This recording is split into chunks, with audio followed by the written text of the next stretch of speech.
তেওঁ গ'লগৈ। কাকো নোকোৱাকৈ তেওঁ নিজৰ ষ্টাইলতে নীৰৱে গ'ল। কি কৰা নাছিল তেওঁ ভাৰতীয় ক্ৰিকেটৰ বাবে? তেতিয়াৰ বিহাৰৰ এখন সৰু চহৰৰ পৰা গৈ ভাৰতীয় ক্ৰিকেটৰ সৰ্বকালৰ সৰ্বশ্ৰেষ্ঠ অধিনায়ক হোৱা হেৰিজন MS ধোনীক আৰু দেখিবলৈ নাপাব সেই নীলা জাৰ্চিযোৰত। হয়, আন্তঃৰাষ্ট্ৰীয় ক্ৰিকেটৰ পৰা অৱসৰ ঘোষণা কৰিলে মহেন্দ্ৰ সিং ধোনীয়ে 2019 চনৰ ৱৰ্ল্ড কাপৰ ছেমি ফাইনেলৰ পিছৰে পৰা ক্ৰিকেটৰ পৰা আঁতৰি আছিল ধোনী।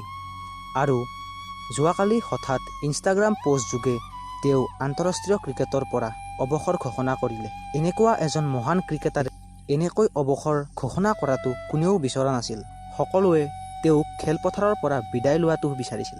তেওঁৰ এই 15 বছৰীয়া দীঘল কেৰিয়াৰত তেওঁ 90খন টেষ্টত 4,876, 350খন ODIত 10,773 আৰু 98খন T20 মেটছত 1,617 ৰান সংগ্ৰহ কৰিছিল।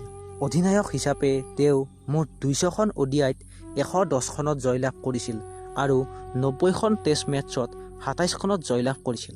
বিশ্ব ক্ৰিকেটত তেওঁৱে একমাত্ৰ অধিনায়ক যি ICCৰ 3টা ট্ৰফী জিকিবলৈ সক্ষম হৈছিল।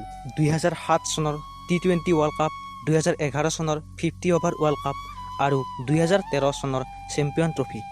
উইকেটকিপাৰ হিচাপেও তেওঁৰ কৃতিত্ব আছে। তেওঁ হৈছে আন্তঃৰাষ্ট্ৰীয় ক্ৰিকেটত সবাতোতকৈ বেছি ষ্টাম্পিং কৰা উইকেটকিপাৰ। ইয়াৰ উপৰিও তেওঁৰ সেই হেলিকপ্টাৰ শ্বট কোনে পাহৰিব? কোনে পাহৰিব সেই 2011 ৱৰ্ল্ড কাপৰ শেষৰ ছয়টো? শেষত তেওঁলৈ এটা সুন্দৰ কেৰিয়াৰৰ বাবে অভিনন্দন জনালোঁ। লগতে ধুনীয়া ধুনীয়া ক্ৰিকেটৰ স্মৃতিবোৰ দি যোৱা বাবে তেওঁক ধন্যবাদ জনালোঁ। আৰু ইয়াৰ লগে লগে 19শ শতিকাৰ শেষৰ ফালৰ আৰু 20শ শতিকাৰ প্ৰথম ভাগৰ ল'ৰা ছোৱালীসকলৰ বাল্যকালৰ সকলোবোৰ ক্ৰিকেটাৰে অৱসৰ ঘোষণা কৰিলে।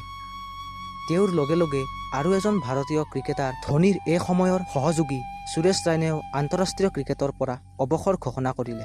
সুৰেশ ৰাইনা আছিল ক্ৰিকেটৰ 3টা ফৰ্মেটত শতক অৰ্জন কৰা প্ৰথমজন ভাৰতীয়, লগতে এজন খুব সুন্দৰ ফিল্ডাৰ আছিল।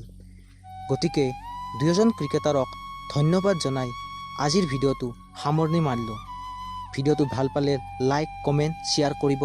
লগতে এনেকুৱা ধৰণৰ খেলৰ লগত জড়িত ভিডিঅ' পাই থাকিবলৈ চেনেলটো ছাবস্ক্ৰাইব কৰিব। ধন্যবাদ।